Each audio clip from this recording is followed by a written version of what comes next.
کچھ پرواہ نہیں.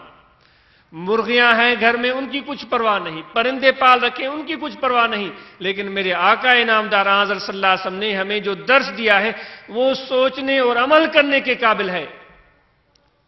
سفر میں تشریف لے گئے، کسی پرندے کے چھوٹے سے ننھے مننے سے دو پیارے بچے، وہ کوئی صحابی اس کو پسند آئے، وہ ہاتھ میں پکڑ کر کے لایا. مجھے بھی بڑے پسند ہوتے ہیں مرغیوں کے چوزے، چھوٹے چھوٹے بہت پیارے لگتے. مجھے یاد ہے جب میں بالکل چھوٹا تھا تو ہم نے ایک مرغی رکھی اور بڑے شوق سے اس کو انڈو پر بٹھایا. جب اس کے چوزے نکل آئے تو میں روزانہ ان کی اس مرغی کی بچوں سے محبت، بچوں کی مرغی سے محبت، یہ مجھے اتنا پیارا رشتہ لگتا تھا، اتنا پیارا. آج تک میں دیکھتا ہوں میں کھو جاتا ہوں کہ کیا ان جانوروں میں پیار محبت ہے باہمی. انسان تو آج بھیڑیے بن چکے ہیں. اب کیا نہیں ہو رہا ہے ہمارے معاشرے میں. تو میں گھنٹوں بیٹھ کر ان کو دیکھتا تھا. حسن وہ مرحلہ جب مرغی شام کے ٹائم، اندھیرا پھیلنے کا وقت، سردی کا موسم، ٹھنڈی ہوائیں، چھوٹے چھوٹے بچے اپنے ماؤں کو یاد آتے ہیں. اس بے زبان مرغی کو اپنے چھوٹے چھوٹے چوزے یاد آتے تھے. وہ اپنے پروں کو یوں پھیلا دیتی، وہ اس کے پروں میں گھس جاتے. سبحان اللہ، کیا نظارہ ہوتا ہے. کس نے اس کے دل میں یہ محبت ڈالی ہے؟ کس نے ڈالی ہے؟ کوئی کتاب پڑھا ہے انہوں نے؟ کہاں سے یہ پیار سیکھا ہے؟ واللہ میری آنکھوں میں آنسو آ جاتے جب یہ نظارہ میں دیکھ.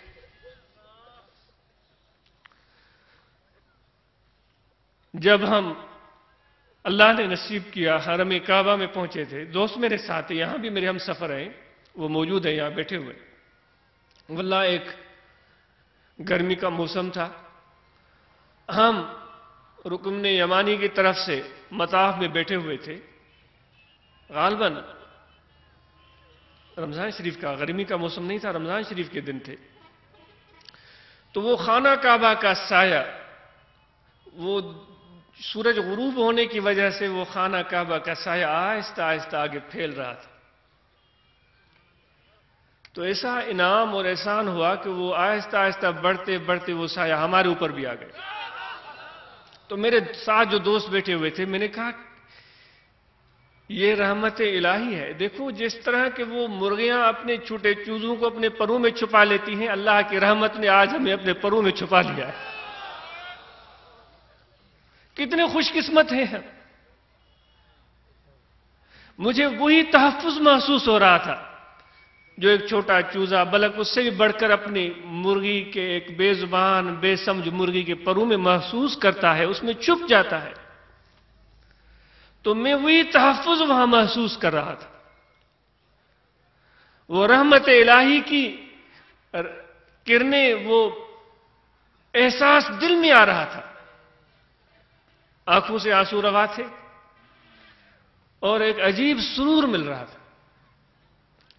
تو وہ محبت اللہ تعالیٰ کی جو بندوں کے ساتھ ہے، جب میں نے مرغی کو دیکھتا ہوں تو اس کا جلوہ مجھے نظر آتا ہے. میرے مولا ہم بھی گناہگار،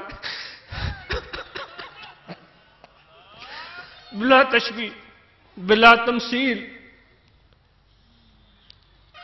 ہم بھی گناہگار ہیں، ہم بھی نفس اور شیطان کے مارے ہوئے ہیں. ہم نے بھی اپنے اوپر ظلم کیا ہے، اپنے پیروں پر خود کلاڑی ماری ہے، تیرے حدود کو توڑا ہے، تیرے حقوق کا خیال نہیں کیا، تیرے بندوں کے حقوق کا خیال نہیں کیا. لیکن یا رب العالمین، کیا اس طرح ہمارے لیے بھی ہو سکتا ہے؟ جس طرح شام کو وہ مرغی اپنے چوزوں کو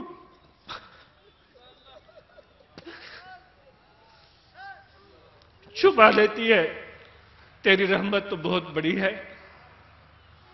دوستارا کجا کنی محروم، تو کبا دشمنا نظرداری. تو اپنے دشمنوں کو اپنی رحمت میں ڈھانپ دیتا ہے. ویسے ہمارا حال تو وہی ہے جو حضرت بختیار کاکی رحمت اللہ علیہ نے فرمایا. وہ اشعار عجیب ہے کہ میں اپنے آپ کو کس طرح پاتا ہوں. وہ اپنی کیفیت کو بیان کرتے ہیں. نہ در اسلام شاہیانم نہ در کفار یا اللہ. کہ میرا حال تو ویسا ہو چکا ہے کہ مسلمانوں میں جاتا ہوں تو وہاں بھی میں اپنے آپ کو گنہگار پاتا ہوں، وہاں سے بھاگ جاتا ہوں. نہ میں کفار میں نہ میں مسلمانوں میں، یعنی کہ اپنے اعمال کی نفی کرتے ہیں، اپنی انکساری کا اظہار کرتے ہیں، اپنی محبت کا اظہار کرتے ہیں. اے میرے مولا، میرے لیے اپنی رحمت کے دروازے کھول دے. تو میں یہ آپ کو عرض کر رہا تھا کہ وہ نعمتیں جو اللہ تعالیٰ کی ہوتی ہے ان کا حق ہمارے اوپر ہوتا ہے. یہ ایک سبق ہے ہم سب کو. یہ بھی ہمیں حضور نے بتایا. اگر اس کا درس دیا ہے تو خشک ملاؤں نے نہیں دیا جو بڑے بڑے کتابیں کھول کر بیٹھ جاتے ہیں. یہ بھی ہے اپنی باتیں اپنے خیال اور ٹھونستے ہیں اس وہ قرآن مجید کی آیات میں. یہ ہمیں اولیاء کاملین واصلین باللہ نے محبت اور عشق سے بتایا ہے. جس طرح میرے شیخ فرماتے تھے کہ ایک مرتبہ ایک شخص نے پانی لیا، برتن میں گلاس میں پانی لیا اور اس نے 2 گھونٹ لیے اور باقی سارا پانی یوں زمین پر گرا دیا. وہاں جو ایک بندے خدا اللہ والے محبت الہی میں کے متوالے وہاں کھڑے تھے، انہوں نے جو یہ منظر دیکھا بے ہوش ہو کر گر پڑے. لوگوں نے سوچا کہ حضرت کو کیا ہوا. کوئی ان کے ہاتھوں کو ملنے لگا، کوئی پاؤں کو ملنے لگا، کسی نے کچھ ہیلا کیا، کسی نے کچھ ہیلا کیا کہ اب ہم کیا کریں. بڑے دقت کے بعد جب وہ ہوش میں آئے تو دوستوں نے عرض کیا حضور کس چیز نے آپ کو اس قدر مدہوش کر دیا. آپ کی آنکھوں میں آنسو آئے اور آپ نے روتے ہوئے فرمایا کہ اس بندے کو میں نے دیکھا، پانی گلاس میں لیا، 2 گھونٹ پیے اور باقی پونا گلاس اس نے زمین پر گرا دیا. میں نے سوچا یہ کتنی بڑی نعمت ہے، اس پانی کا کس قدر اللہ نے ہم پر حق رکھا ہے. اگر یوں اس کو یہ ضائع کر رہا ہے، اللہ کو غیرت آ جائے اور پانی سے ہمیں محروم کر دے تو ہمارا حال کیا ہو. ہے ہمیں اس نعمت کا قدر؟ ہے ہمیں اس نعمت کا قدر؟ یہ ہوا جس میں اب ہم سانس لے رہے کس قدر ضروری ہے، کتنی انمول ہے اس کا ہمیں قدر؟ کس نے دی یہ ہوا؟ یہ سورج جو نکل آتا ہے تمہاری روشنی کے لیے کس نے دیا؟ یہ اللہ کی محبت کا. جب بھی سورج نکلتا ہے واللہ اس نظر سے دیکھو کہ اللہ کی محبت کا پیغام لے کر آیا ہے اپنے بندوں کے لیے. لو سورج بھی تیرے لیے حاضر ہے، لو یہ ہوا بھی میرے بندوں تیرے لیے حاضر ہے،